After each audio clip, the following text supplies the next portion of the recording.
नमस्कार फ्रेंड्स, मैं डॉक्टर राम श्रीवास्तव। अभी 1 मई 2022 को मैं वर्ल्ड हेरिटेज साइट विश्व धरोहर स्थल नालंदा महाविहार गया था और मैंने वहाँ जाकर जो कुछ भी देखा, जो कुछ भी समझा और जो कुछ मुझे वहाँ बताया गया, उस सब को मैंने एक वीडियो के माध्यम से आपको बताने की कोशिश की थी। आप सब ने वो वीडियो देखा और बहुत से लोगों ने एप्रिसिएशंस भी भेजे और काफ़ी लोगों ने अपनी यादगारों को भी शेयर किया जब वो कभी वहाँ गए थे। आप सबका बहुत बहुत धन्यवाद। मैं जब पटना आ रहा था अपने परिवार के सदस्यों के साथ, तो जो समारोह पटना में होना था दो परिवारों के बंधन में बंधने का, उसको अटेंड करने की तो खुशी थी ही, साथ में एक ये भी खुशी थी कि मैं एक विश्व धरोहर स्थल पर भी जाऊंगा। लेकिन इसके साथ साथ मेरे मन में एक और विचार उभरा कि मैं जब बिहार जा ही रहा हूँ तो वहाँ किसी किसान से भी मेरी बात हो जाए, किसी व्यवसायी से भी मेरी बात हो जाए, छोटे व्यवसायी से, और किसी पढ़े लिखे युवा से भी बात हो। तो ये मन में चल ही रहा था। तो ये समझ में नहीं आ रहा था ये कैसे पूरा होगा, लेकिन जहाँ चाह होती है वहाँ राह भी निकल आती है और ये संभव हो गया। तो मेरी जो कुछ बात उन सब से हुई, उन युवाओं से या जो किसान भाई थे उनसे, या जो छोटे व्यवसायी थे जो अपना काम कर रहे थे, उनसे जो कुछ मुझे मिला वो मैं आपके साथ शेयर कर रहा हूँ। हालांकि कोई बहुत बड़ा ये डेटा नहीं है, उससे कोई निष्कर्ष नहीं निकाला जा सकता, लेकिन ये जो बातचीत हुई वो एक बहुत बड़ा इंडिकेटर मैं समझता हूँ।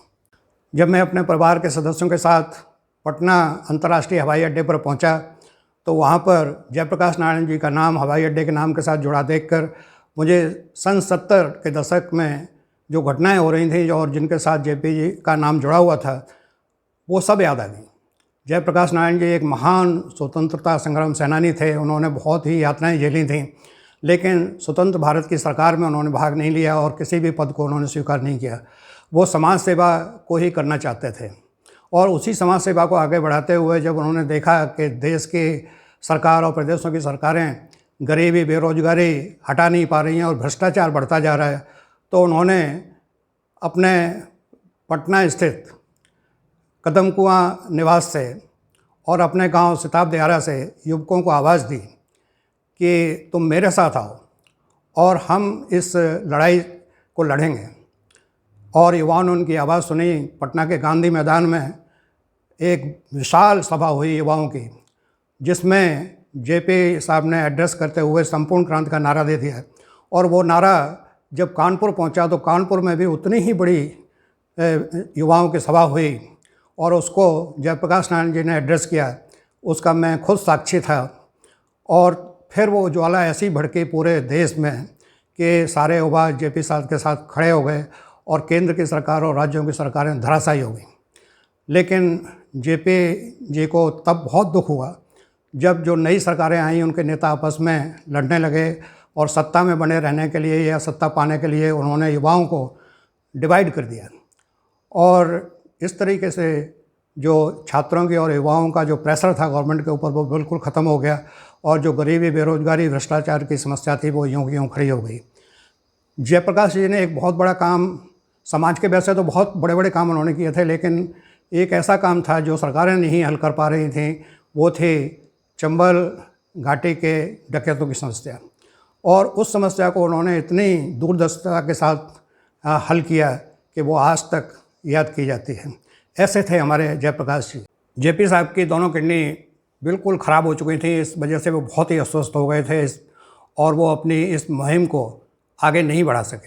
दूसरे दिन जब हम लोग पटना से नालंदा महाविहार जा रहे थे, जो कि करीब 88 किलोमीटर्स है, तो जो ड्राइवर हमारे साथ था वो बहुत ही यंग था, पढ़ा लिखा था। उसने बहुत सारी बातें हमें बताई और उसने हमारी भी बहुत सारी बातें जानने की कोशिश की। वो एक बहुत ही जागरूक टाइप का युवा था। उसने हमें बताया कि बिहार में अब बाहर से आने वालों की संख्या बहुत ज़्यादा होती चली जा रही है। इसीलिए पटना में एक डोमेस्टिक एयरपोर्ट जो इस समय अंतर्राष्ट्रीय उसको डोमेस्टिक में बदल दिया गया है और उसका भी एक्सपेंशन हो रहा है, और दूसरा इंटरनेशनल एयरपोर्ट पटना सिटी से बाहर बहुत तेज़ी से बन रहा है। इसी तरह से उसने और दूसरे सिटीज़ में जहाँ नेशनल और इंटरनेशनल एयरपोर्ट्स बन रहे हैं उसके बारे में भी बताया। फिर उसने बताया कि हमारे यहाँ नदियाँ बहुत हैं और उन नदियों पे पुल ना होने की वजह से बहुत लंबा चक्कर लगा के दूसरे गंतव्य तक जाना होता था, लेकिन अब बहुत सारे पुल बन गए हैं जिसकी वजह से जो दूरियां कम हो गई हैं, और इसलिए जो बाहर से आने वाले टूरिस्ट हैं उनको आने जाने में कम खर्च करना पड़ता है और आसानी से पहुंच जाते हैं। तो जब सड़कें अच्छी हैं, नदियों के पुल बन चुके हैं, कनेक्टिविटी बढ़िया हो गई है, तो निश्चित ही जो टूरिज़्म है उसको बढ़ावा मिलता है।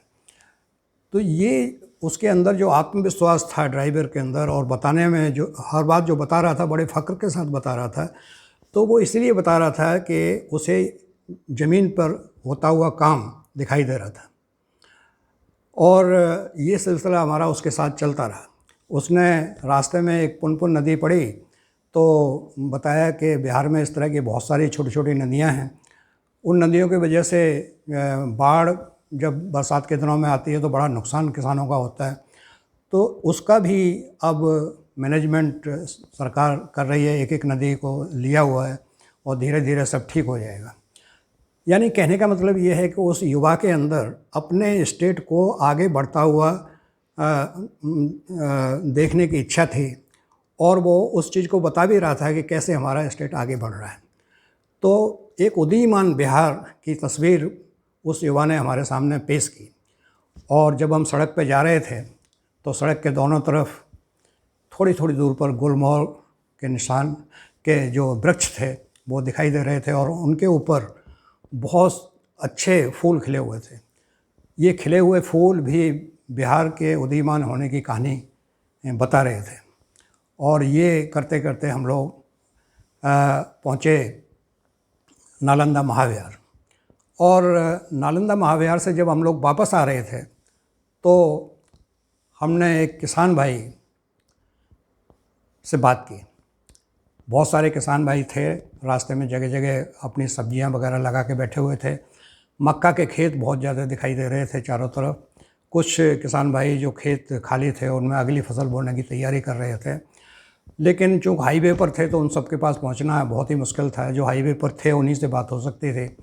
तो मैंने फिर एक किसान भाई से बात की, वो आप भी सुनिए। तब क्या देखिए, आपका नाम क्या है वैसा? शशिकांत कुमार। शशिकांत कुमार। हाँ जी। तो आपका काम क्या है? खेती है। खेती है। तो आप बड़े किसान हैं छोटे किसान हैं? नहीं, ऐसे 15 बीघा जमीन है सर। अच्छा। अब बड़े कहिए छोटे आपको पता नहीं है। अच्छा। एक्चुअली हम जो है नालंदा से आते हुए पटना जा रहे हैं। हाँ हाँ। तो जो आपका अपने यहाँ देखो ये सब्जियाँ अपने खेत की लगा रखी हैं। हाँ हाँ। तो मैंने कहा देख के पूछूं कि क्या रेट बेच रहे हो टमाटर का? हाँ हाँ, 15 रुपये। हाँ। अच्छा। और आपके गाँव में छोटे किसान ज़्यादा है बड़े?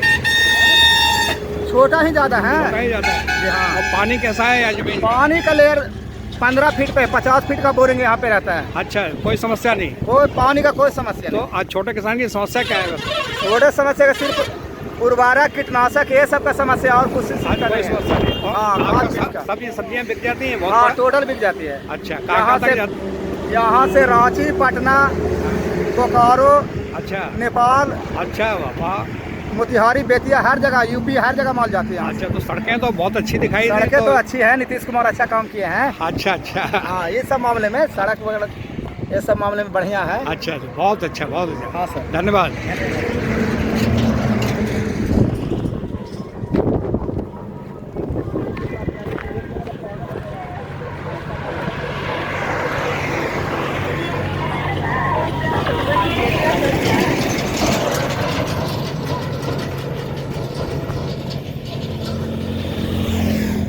शशिकांत कुमार जी को खुश होता हुआ देखकर मुझे बहुत ही खुशी हुई। एक किसान तभी खुश हो सकता है जब उसका प्रोडक्ट सही समय पर मंडी पहुंच जाए और मंडी से उसे सही मूल्य मिल जाए। शशिकांत कुमार जी खुद ही बता रहे हैं कि किस किस तरीके से उनका माल जो है कितनी कितनी दूर तक चला जाता है। उसका कारण यही है कि अब सड़कें बिहार में अच्छी हो गई हैं और नदियों के पुल जगह जगह बन गए हैं, तो आवागमन के साधन अच्छे हो गए हैं और किसान को उसका फ़ायदा मिल रहा है। इसी तरीके से कल और आज जो हमारे साथ ड्राइवर्स थे वो भी बहुत ज़्यादा उत्साहित थे और उन्होंने बिहार में जो बेसिक इंफ्रास्ट्रक्चर में बदलाव आ रहा है, स्ट्रेंथन हो रहा है, उसके बारे में बताया। तो ये जो सुविधाएं बढ़ रही हैं, निचले स्तर पर बढ़ रही हैं, उनका फ़ायदा पूरे देश को होगा, समाज को होगा, ग्रामीण अर्थव्यवस्था को होगा। इसलिए उनके अंदर बहुत ही आत्मबल पैदा हो गया है और इसीलिए कहते हैं कि हमें पॉजिटिव होकर चीज़ों को देखना चाहिए, आसपास क्या हो रहा है। हम उन लोगों की संगति करें जो पॉजिटिव हैं, जनरस हैं और थॉटफुल हैं। और जो नेगेटिव लोग होते हैं वो तो हमेशा ये कहते हैं कुछ हो ही नहीं रहा, कुछ हो ही नहीं रहा, और वो ये कह के आपके अंदर की उस शक्ति को ख़त्म कर देते हैं जो अच्छा देख सकते हैं। और जब आप अच्छा नहीं देख सकते तो बुरा ही बुरा आपको जब दिखाई देगा तो आप खुद भी कुछ करने लायक नहीं रह जाएंगे। लेकिन ये किसान भाई और जो ड्राइवर्स थे उन्होंने ये बताया कि उनका माइंडसेट कैसा है और वो प्रोग्रेस देख रहे हैं अपने स्टेट में। और अभी हाल ही में रवि वेंकटेशन ने अपने एक लेख में ये लिखा कि किसी और का हवाला देते हुए उन्होंने लिखा कि जो इडियट्स की बातें हैं उसको मीडिया बहुत ज़्यादा एम्पलीफाई करता है और वो बार बार सुनने को मिलते हैं। तो इसका असर देखिए क्या होता है कि हम जब हमेशा नेगेटिव बातें सुनेंगे तो हमारा माइंड भी नेगेटिव हो जाएगा, दूसरों का भी हो जाएगा, हम खुद भी कमज़ोर हो जाएंगे, दूसरे भी कमज़ोर हो जाएंगे, अच्छा कुछ दिखाई नहीं देगा। लेकिन ये जो ड्राइवर्स थे और ये जो किसान भाई शशिकांत कुमार जी थे, इन्होंने जिस तरीके से पॉजिटिव तरीके से सब चीज़ों को देखा और उसका जो फ़ायदा हो रहा है वो बताया, उससे मुझे बहुत ही खुशी हुई। और इस तरीके की विज़न हर युवा के अंदर होनी चाहिए।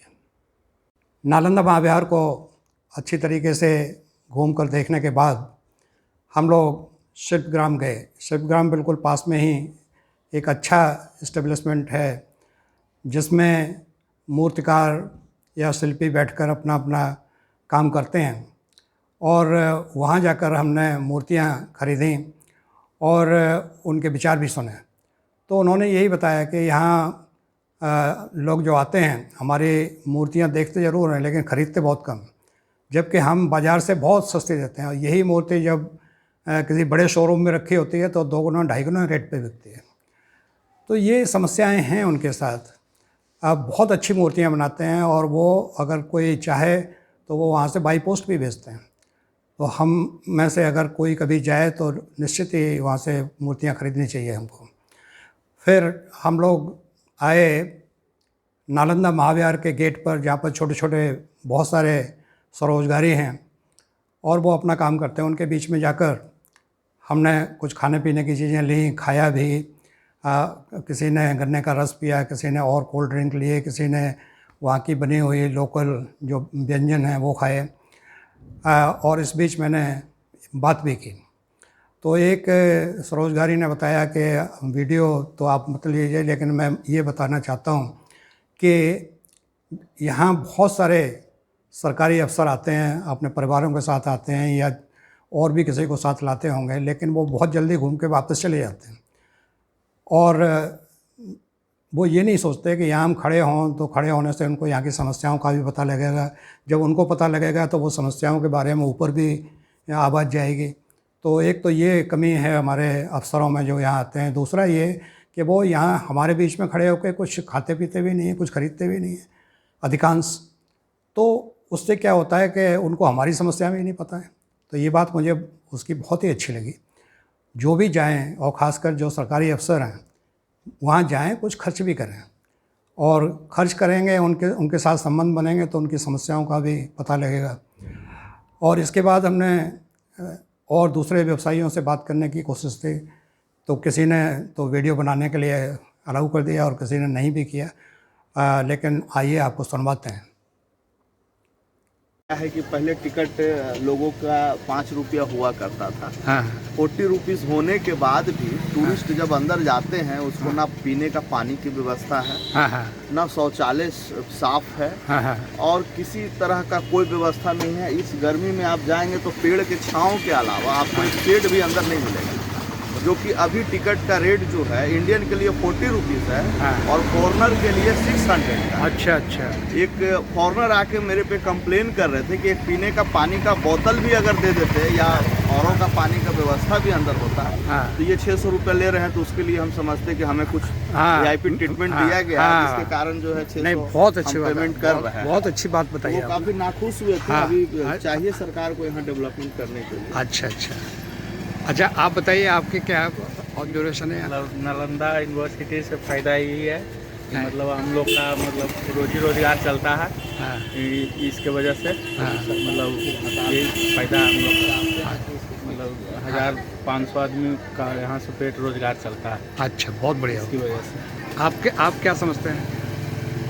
हम तो ये समझते हैं कि हम नालंदा यूनिवर्सिटी के पास में हैं, हाँ पर हमारे पास कोई रोजगार उसका चलता ही नहीं। हाँ कोई रहने के लिए या दुकान कुछ सरकारी फिक्स होना चाहिए, हाँ वो हमें मिला नहीं आज तक। अच्छा और हमें कोई प्रशासन वगैरह आते हैं तो हटा दिए जाते हैं, VIP लोग आते हैं। अच्छा अच्छा इसके वजह से हम लोग को रोजी रोजगार में हाँ झेलना पड़ता है। हाँ हाँ नहीं, वो बस ये आपने बहुत अच्छी बात बताई। और बना रहे हैं सर, दाल मुड़ी बनता है यहाँ भेलपुड़ी भी बनता है, हाँ। चना मसाला बनेगा, आलू कट बनेगा।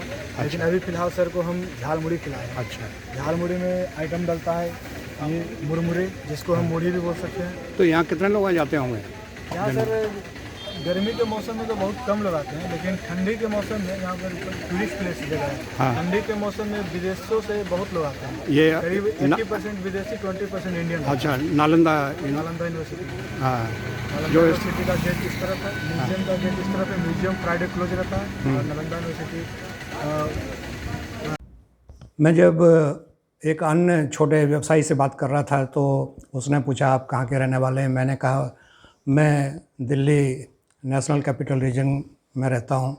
तो उसने कहा कि जी एक बात आपको बताएं कि बिहार के लोगों को दिल्ली के आसपास और कुछ राज्यों को उसने नाम भी लिए, वहाँ पर थोड़ी गलत नज़र से देखते हैं, लेकिन हम लोग जो हैं अब गरीब नहीं हैं, हम आगे बढ़ रहे हैं और आगे बढ़ के दिखाएंगे। तो ये आत्मविश्वास जब हमने उसका देखा तो वाकई मुझे बहुत ही अच्छा लगा। और हमें हमेशा ये सोचना चाहिए कि हम आत्ममुक्त तो नहीं कहीं हो गए। हम सोचते हैं कि हम ही अच्छे हैं और दूसरे बिल्कुल ख़राब हैं, ऐसा नहीं है। बिहार में जो युवा शक्ति है, जो मानव संसाधन है या प्राकृतिक संसाधन है, वो तो बहुत ही अच्छे हैं। उनके मैनेजमेंट में कहीं कमी आ गई है और वो कमी जैसे ही दूर हो जाएगी, बिहार का भविष्य बहुत ही उज्जवल दिखाई देता है।